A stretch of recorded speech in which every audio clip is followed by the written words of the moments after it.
ہمارے پرانے تعلق والے ذمہ دار گھرانے کی بچی کہا جی مولانا صاحب چلو ماں باپ جہاں کر دیں ٹھیک ہے، ہمارا سر جھکا ہوا ہے، اتنا تو دیکھ لیتے انسان کا بچہ ہوتا ہے۔ ایک شرابی کے ساتھ میری شادی کر دی، عمر گزر گئی میری روتے روتے، فیملی میں ہی کرنا تھا تو کوئی اور شریف بچہ دیکھ لیتے۔ مجھے صرف فون پہ کہا گیا کہ باسی تیری منگنی کر دیتی ہے تو فلانی تاریخ نو تیری شادی، اور وہ شرابی تھا میرا، آج تک وہ شراب پیتا۔ یہ وہ دکھتے ہوئے مسائل ہیں جن کو ہم دین کی روشنی میں دیکھتے ہی نہیں ہیں، اپنے رواج کی روشنی میں دیکھتے ہیں۔ ہمارا رواج کیا ہے، ہمارا دستور کیا ہے، اس پر ہم چلتے ہیں۔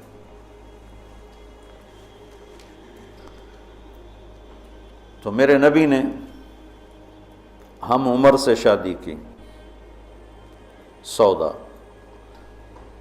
عمر سے بڑی سے شادی کی، خدیجہ، کم عمر سے شادی کی باقی ساری بیگمات، خاص طور پہ حضرت عائشہ، مطلقہ سے شادی کی زینب، بیوہ سے شادی کی خدیجہ، حفصہ، کنواری سے شادی کی عائشہ رضی اللہ تعالیٰ عنہ، مالدار سے شادی کی خدیجہ، غریب سے شادی کی جویریہ، باندھی ہو کر آئی ہیں، ہمسر سے برابری میں شادی کی ام سلمہ، ام حبیبہ، اپنے خاندان میں شادی کی عائشہ، ام حبیبہ، ام سلمہ، یہ حفصہ، یہ قریش ہیں۔ خاندان سے باہر قوم میں شادی کی جویریہ، میمونہ، قوم سے بھی باہر یہود میں شادی کی صفیہ رضی اللہ تعالیٰ عنہ۔ یہ کتنی نسبتیں ایک عورت کی بن سکتی ہیں، ان سب میں میرے نبی نے شادی کی۔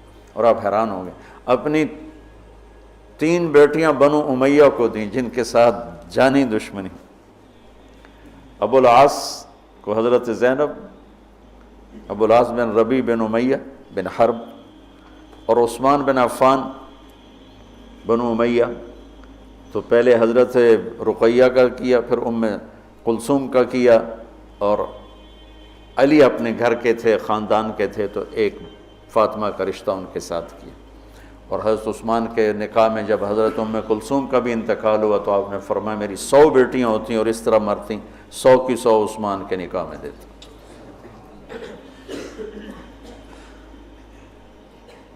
یہ معاشرت کے احکام کو اللہ روزے کے درمیان لے کر آئے، اوپر بھی روزہ ہے، نیچے بھی روزہ ہے، اور اس کے بیچ میں اللہ تبارک و تعالی ہمیں یہ دکھا رہا ہے کہ معاشرت عبادات کی طرح ہے، عبادت کی طرح ہے۔ معاشرت خوبصورت نہیں ہوگی تو ہمارا دین خوبصورت نہیں ہوگا۔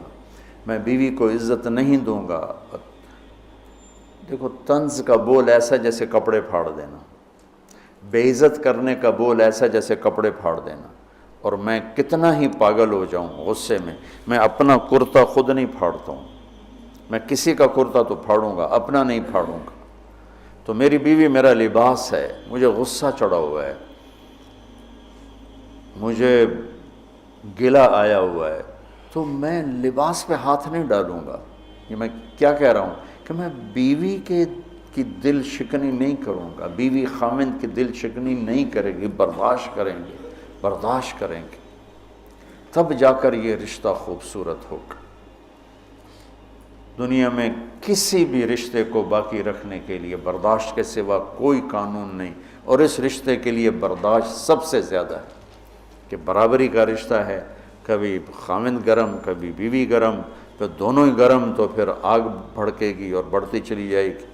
ایک بچہ مجھے آ کے ملا ملتان سے، ٹاپ کیا اس نے پورے پنجاب میں FSC میں، تو کہا جی میں 2 دفعہ خودکشی کی کوشش کر چکا ہوں۔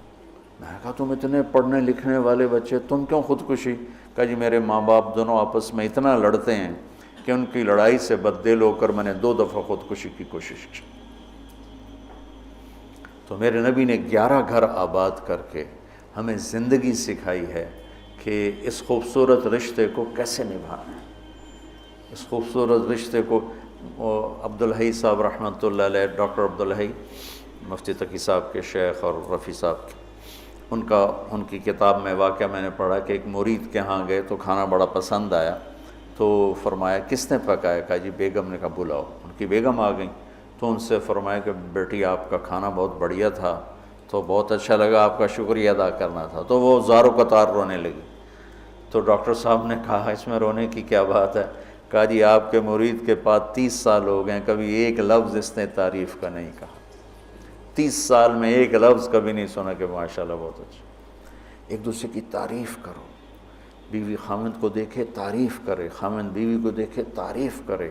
اچھا لباس پہنا ہے تعریف کرو، اچھا لباس پہنا ہے بیوی کہ آپ بڑے اچھے لگ رہے ہیں، خامند کہ آپ بڑی اچھی لگ رہی ہیں، اور ایک دوسرے کے لیے تیار ہو کے رہو۔ ایک تزینوا لنسائکم، اپنی بیویوں کے لیے زیب و زینت اختیار کرو۔ حضرت ابن عباس فرماتے ہیں کہ میں اپنی بیوی کے لیے خاص طور پہ زیب و زینت اختیار کرتا ہوں، چونکہ جیسے میری بیوی میرے لیے میک اپ کرتی ہے، میں اپنی بیگم کے لیے میک اپ کرتا ہوں۔ اب اتنے بڑے بڑے پگڑ تم نے باندھے ہوں تو تمہاری بیوی ویسے ہی ڈر جائے گی، اور لمبے لمبے چوغے وہ جو مولانا عبدالغفور صاحب کے شاگرد ہیں وہ دیکھ کے لگتا ہے جن آ رہے ہیں۔ اسلام کو اس طرح خوبصورت کر کے پیش کرو کہ دیکھنے والوں کو کشش محسوس، دیکھنے والوں کا بول ایسا بولو۔ لباس 2 کام کرتا ہے، ایک خوبصورت بناتا ہے، ایک عیب چھپاتا ہے۔ یہی کام اپنی بیوی کے لیے کرو، اس کے لیے زندگی کو خوبصورت بناؤ، اس کی کمیاں چھپاؤ۔ وہ خامند کے لیے کرے کہ اس کی کمیوں کو چھپائے، اس کی زندگی کو خوبصورت بنائے، تب یہ سارا کچھ لفظ لباس ہے۔ تیسرا دن ہو چکا میں آپ کو لباس لباس لباس پر، کہ یہ بہت اہم مضمون ہے۔ آپ سب فارغ ہونے والے وقت کے زیادہ قریب ہو چکے ہو، ابتدائی سالوں سے آگے انتہائی سالوں میں آگے، اب سب کی بہت سو کی شادی ہو چکی، بہت سو کی انشاءاللہ اب سب کی ہو جائے گی۔ تو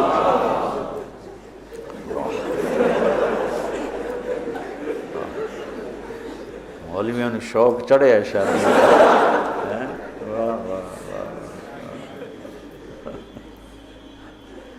ہاں کرو، لیکن جو میں سبق یاد دلا رہا ہوں اسے یاد رکھنا۔ بچوں، حسن سلوک کے بغیر کوئی گھر آباد نہیں رہ سکتا، اچھے اخلاق کے بغیر کوئی گھر آباد نہیں رہ سکتا۔ پھر اللہ تعالیٰ نے تشبیہ دی ہے، نساؤکم حرث لکم فأتوا حرثکم انا شئتم وقدموا لانفسکم۔ تمہاری بیوی تمہاری کھیتی ہے۔ کیا تشبیہ ہے خوبصورت دوسری، وہاں لباس یہاں کھیتی۔ میرا زمیندار گھرانے سے تعلق، لہذا بچپن سے کھیتی کو ہوتا بھی دیکھ رہے ہیں اور کیسے اس پہ جان لگتی وہ بھی دیکھ رہے ہیں۔ میں نے فزیکلی زندگی میں 4 مہینے زمیندارہ کروایا تھا 1984، یعنی پورے پروسیس سے گزرا، جیسے ایک مزدور کرتا ہے ایسے اپنے مزدوروں کے ساتھ مل کر۔ کتنی خوبصورت تشبیہ ہے۔ فصل کو ڈنڈے مارتے ہیں، کپاس کو دیکھا کوئی ذمہ دار ڈنڈوں سے کوٹ رہا ہو یا گالیاں دے رہا ہو، آم کے پودے کو لتر مارو تو پھل ہی نہیں دیتا، تیری بلانے دی۔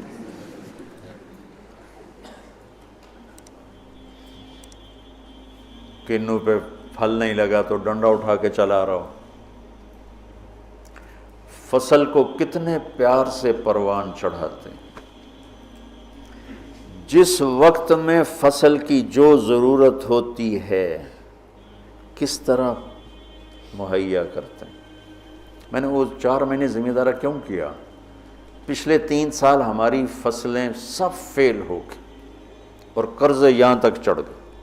ہمارے پاس کوئی جمع پونجی تاجروں کی طرح تو ہوتی نہیں، یہاں تک چڑھ گئی۔ تو میں نے چھٹی لی رائمنڈ سے 4 مہینے اور اپنا ذمہ دارہ خود سنبھالا، کہ مجھے ڈر لگا کہ اگر اس دفعہ بھی ہماری فصل نہ ہوئی تو پھر زمین بیچ کے قرضہ دینا پڑے گا۔ تو 3 سال کے پیچھے قرضے چڑھے ہوئے، تو میرے پاس تو پیسہ ہی نہیں تھا کہ میں کھاد کیسے لوں، سپرے کیسے لوں، جی ڈیزل کیسے لوں۔ لیکن جس وقت کپاس کہتی پانی چاہیے، میری جیب میں پیسہ نہیں، میں بھاگ رہا ہوں، کہیں سے ادھار پکڑ رہا ہوں، کہیں سے کوئی پلاٹ بیچ رہا ہوں، کوئی درخت بیچ رہا ہوں، اور اس کو پانی پلانے کے لیے انتظام کر رہا ہوں۔ وہ کہتے مجھے کھاد چاہیے، تو میں بلاتا فوری طور پہ، یہ ٹالی بیچنی ہے بھائی، ٹالی کا درخت ہوتا ہے نا، ککر بہت زیادہ تھے، میرے والد صاحب کو درختوں کا بڑا شوق تھا، تو بے شمار کھڑے تھے، تو ایک دو بیچے، چلو بھائی کھاد لے آؤ، وہ لے آؤ، سپرے لے آؤ۔ میں نے کسی جگہ یہ نہیں کہا کہ میرے پاس پیسے نہیں تو میں کھاد کیسے لوں، میں سپرے کیسے کروں، نہیں کرتا، نہیں۔ جو میری کپاس نے مانگا میں اس کو دیتا رہا، میں اس کو دیتا رہا، میں اس کو دیتا رہا۔ اور اوپر کھڑے ہو روزہ جون میں 15 ایکڑ میں ٹریکٹر کے ساتھ بھاگتا تھا روزہ رکھ کے۔ اب تو سردرد نے مجھے گرا کے رکھ دیا۔ 15 ایکڑ جون میں ٹریکٹر کے پیچھے بھاگ رہا ہوتا تھا، وہ گوڈی کر رہا ہے تو کہیں کوئی پودا نہ اکھڑ جائے، وہ بیج گرا رہا ہے تو کہیں کوئی بیج وہ کہیں پھنس نہ جائے اور وہ زمین خالی رہ جائے۔ جتنی ایک کھیتی کی محنت ہے، اس کا 100واں حصہ بیوی کے ساتھ اخلاق بنا لو تو آپ کی فصل برابر ہو جائے۔ نساؤکم حرث لکم، اگر درخت نے پھل نہیں دیا تو میں کٹواتا نہیں ہوں، میں اس کا علاج کرتا ہوں، میں اس کا مرض ڈھونڈتا ہوں۔ پچھلے سال ایک آم کا پودا پھل نہیں دے رہا تھا، تو مجھے تو اب اتنی سمجھ نہیں، تو میں نے اپنے دوست کو بلایا، میں نے کہا یار ذرا اس کو دیکھو، اس کو کیا مسئلہ ہے، یہ پھل نہیں دے رہا ہے۔ تو اس نے اس کا علاج بتایا کہ اس کا یہ کریں، یہ کریں، یہ کریں۔ تو پھل نہیں دیتی تو میں پریشان ہوتا ہوں، اور میں اس کی خدمت کرتا ہوں، خدمت بڑھاتا ہوں۔ اب اس کو آپ رشتوں پہ اس رشتے پر فٹ کرتے جاؤ کہ بھائی تمہاری بیوی بہت بدتمیز ہے، تو سمجھو درخت ہے، پھل کوئی نہیں۔ تو اب وہ پانی مانگے تم پانی دو، وہ محبت مانگے تم محبت دو، وہ روٹی مانگے تم روٹی دو، وہ لباس مانگے تم لباس دو۔ چونکہ محبت ایک اتنا بڑا جادو ہے کہ ساری دنیا کے جادوؤں کا توڑ موجود ہے، محبت کے جادو کا توڑ کوئی نہیں۔ بادن ہوا کا صبرت ام لم تصبرا وبکاک ان لم یجر دمعک او جرا امر الفؤاد لسانہ وجفونہ فکتمنہ وکفا بجسمک مخبرا۔ محبت کا جادو سر چڑھ کے بولتا ہے۔ پھر کوئی کھیتی ایسی نہیں جس میں گندی جھاڑیاں نہ پیدا ہوتی، دنیا بھر میں پھر کے دیکھ لیا ہے، بڑے بڑے فارم دیکھ لی، کوئی کھیتی ایسی نہیں ہے جس میں گندی جھاڑی نہ پیدا ہوتی ہو، کوئی خامند بیوی کا رشتہ ایسا نہیں ہے جس میں اونچ نیچ نہ ہوتی ہو۔ ہم فصل کو بچاتے ہیں اور گندی جھاڑیوں کو نکالتے ہیں، اور گندی جھاڑیاں خود پیدا ہوتی ہیں اور فصل کو پیدا کرنا پڑتا ہے۔ بد اخلاقی خود آئے گی، اخلاق کو بنانا پڑے گا، غصہ خود آئے گا، ضبط کو بنانا پڑے گا، زبان تیز خود ہوگی، اسے ٹھنڈا کرنا پڑے گا، طبیعت میں نفرت پیدا ہوگی، اسے محبت میں بدل۔ یہ سب گندی جھاڑیاں ہیں۔ خامند اور بیوی کھیتی سے تشبیہ ہے تو زمین کیا ہے؟ دل ہے، اور گندی جھاڑیاں کیا ہیں؟ تانے، بولیاں، نفرت، غصے، مار پٹائی، کبھی خامند کی طرف سے، کبھی لڑکی والوں کی طرف سے، کبھی لڑکے والوں کی طرف سے، کبھی سسرال کی طرف سے، کبھی ساس سسر کی طرف سے، کبھی بھائی بہنوں کی طرف سے۔ ایک بچہ بتا رہا تھا کہ میرا باپ میری ماں کو مارتا تو میرے چاچا بھی آ کے مارنا شروع کر دیتے، جن کنبختوں کا اس کے ساتھ کوئی رشتہ ہی کوئی نہیں، کہ وہ میری ماں کو مارتا میرا باپ، تو میرے چاچا بھی آ کے ساتھ ہی اپنے بھائی کے میری ماں کو مارنا شروع کر دیتے تھے۔ یہیں کی کہانی سنا رہا. تو گندی جھاڑیوں سے پاک کوئی فصل نہیں ہو سکتی. انہیں مارنے کے لیے الگ دوائیں ہیں، الگ محنت ہے، الگ کوشش ہے، اور پھر آہستہ آہستہ فصل کی حفاظت ہے اور گندی جھاڑیوں کو نکالنا ہے یہاں تک کہ فصل پروان چڑھ جاتی ہے. اسی طرح میرے بچوں، یہ غصہ، یہ نفرت، یہ بغض، یہ آپس کی عداوت، یہ وہ گندی جھاڑیاں ہیں، انہیں نکالنا پڑے گا. یہ زمین سے ہم بنے ہیں، ہمارے اندر گندگی خود جنم لیتی ہے، صفائی کو لانا پڑتا ہے. برائی خود جنم لیتی ہے، نیکی کو لانا پڑتا ہے.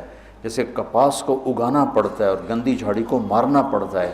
ہم مٹی سے بنے ہیں. مٹی کی خاصیت ہے کہ اس میں گندگی فَأَلْهَمَهَا فُجُورَهَا وَتَقْوَاهَا، فجور پہلے ذکر کیا، تقوی بعد میں ذکر کیا.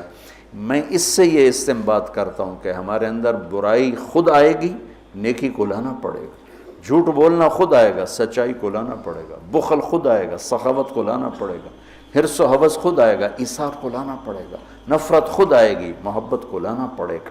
انتقام خود اٹھے گا، معاف کرنے کو لانا پڑے گا. یہ زندگی بھر کی زراعت کی محنت ہے. جاؤ کھیتوں میں جا کے دیکھو کہ ذمہ دار کیسے مٹی میں مٹی ہو رہا ہے اور کس طرح اپنی فصل کو اولاد کی طرح پروان چڑھا رہا ہے، اور کس طرح وہ اس میں سے گندی جھاڑیوں کو آرام سے نکال رہا ہے کہ پودا نہ ہل جائے. پودا، میں ہاتھوں سے 15 ایکڑ کے پلاٹ اپنے ہاتھوں سے جھاڑیاں کھینچتا تھا، وہ رمبے کھرپے سے نہیں کہ کہیں کپاس کا پودا متاثر نہ ہو جائے. میں اس تشبیہ کو جو سمجھا ہوں، اول تو تمہیں کسی تفسیر میں یہ نہیں ملے گا جو میں تمہیں بتا رہا ہوں.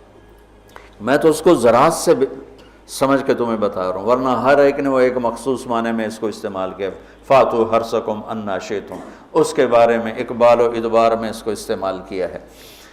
میں تمہیں بتا رہا ہوں کہ اس میں اللہ تعالیٰ یہ بھی بتا رہا ہے کہ کھیتی کو کیسے پالنا ہے اور کیسے پروان چڑھتی.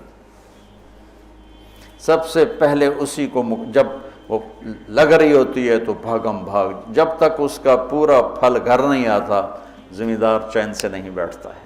تو جب تک ایمان پہ خاتمہ نہیں ہو جاتا، اس رشتے کی حفاظت، اس کو پانی دینا، اس کو کھاد دینا، اس میں سے گندی جھاڑیوں کو نکالنا، غصے کو، حسد کو، بغض کو، لڑائیوں کو. جب اللہ تمہارے گھر بنا دے تو کانوں میں ڈانٹ ڈال دینا، کسی کی برائی نہ سننا، خاص طور پہ اپنی بیوی کی برائی نہ سننا. کسی کی نہ سنو لیکن بیوی کی نہ سنو. اور بیویوں سے کہتا ہوں کہ اپنے خامند کی برائی نہ سنو. اب بیویوں پر شک مت کرو. شک نے کتنے گھر برباد کر دیے، بگاڑ کے رکھ دیے، تباہ کر کے رکھ دیے.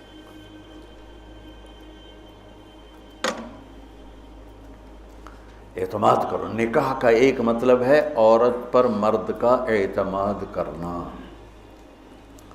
اب یہ موبائل کا زمانہ ہے، بیویاں خامدوں کو موبائل ڈھونڈ رہی ہوتی ہیں اور خامد بیویوں کو موبائل ڈھونڈ رہے ہوتے ہیں کہ کتھے میسج کیتا، کتھوں میسج آیا. یہ ایسی بدتمیزی، بد اخلاقی، یہ زندگی کے ماتھے پر بہت گندا بدنما داغ ہے. میں قربان جاؤں اپنے نبی کی.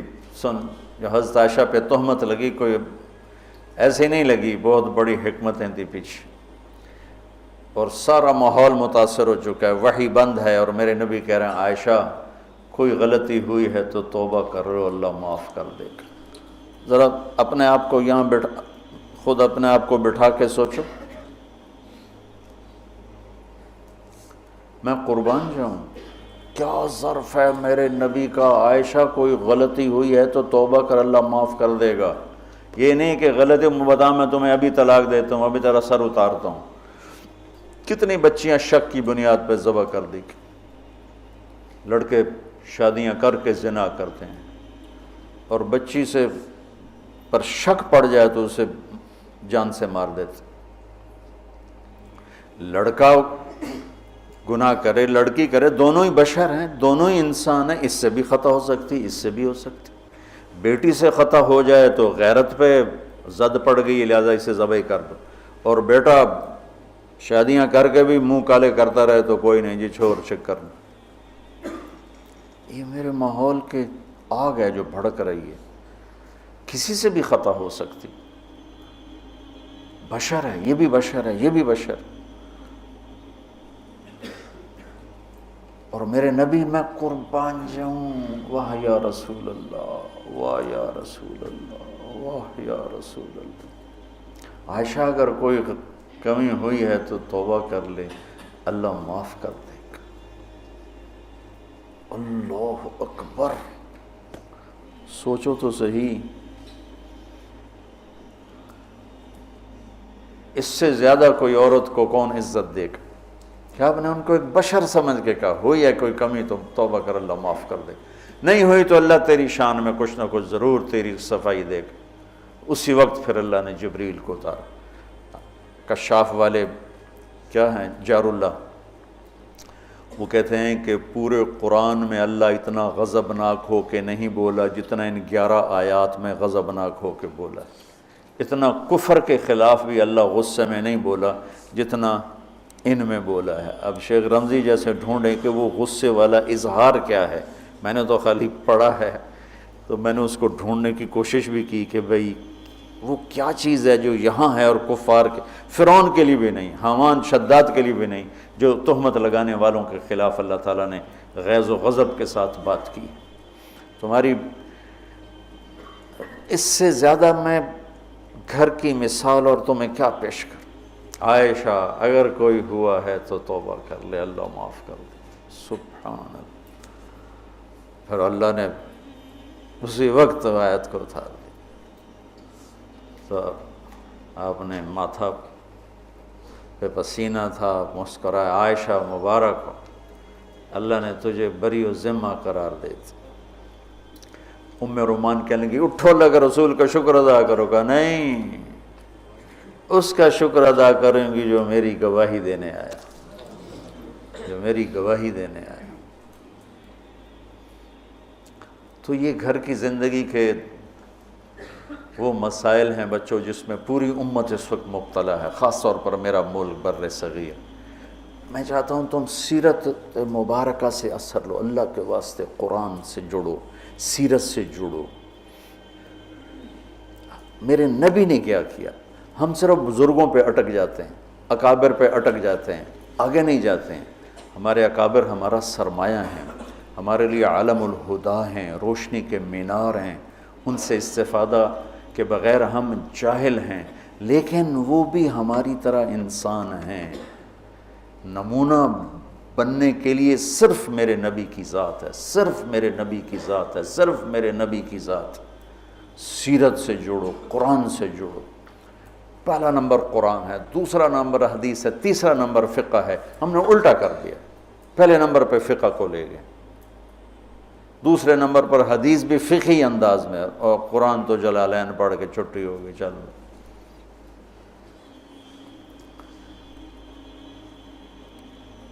تو میں چاہتا ہوں دنیا سے جانے سے پہلے اللہ میرے ذریعے سے ایک ایسا طبقہ تیار کر دے جو قرآن سے جڑا ہوا، جو حدیث سے سیرت سے جڑا ہوا۔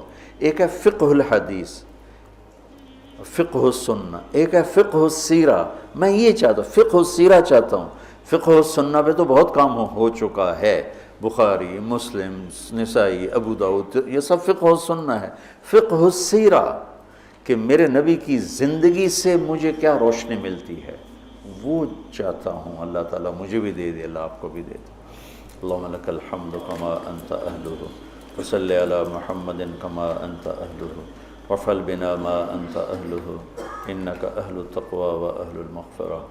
یا اللہ ہمیں قرآن سے جوڑ دے، یا اللہ ہمیں اپنے حبیب سے جوڑ دے، یا اللہ ہمیں سیرت سے جوڑ دے، یا اللہ ہمارا آئیڈیل اپنے نبی کو بنا دے، یا اللہ ہماری ہر ادا سنت میں ڈھال دے، یا اللہ ان بچوں کو قبول فرما، یا اللہ انہیں ہر جگہ جہاں یہ جائیں ہدایت کا ذریعہ بنا، ہدایت کا ذریعہ بنا، ہدایت کا ذریعہ بنا۔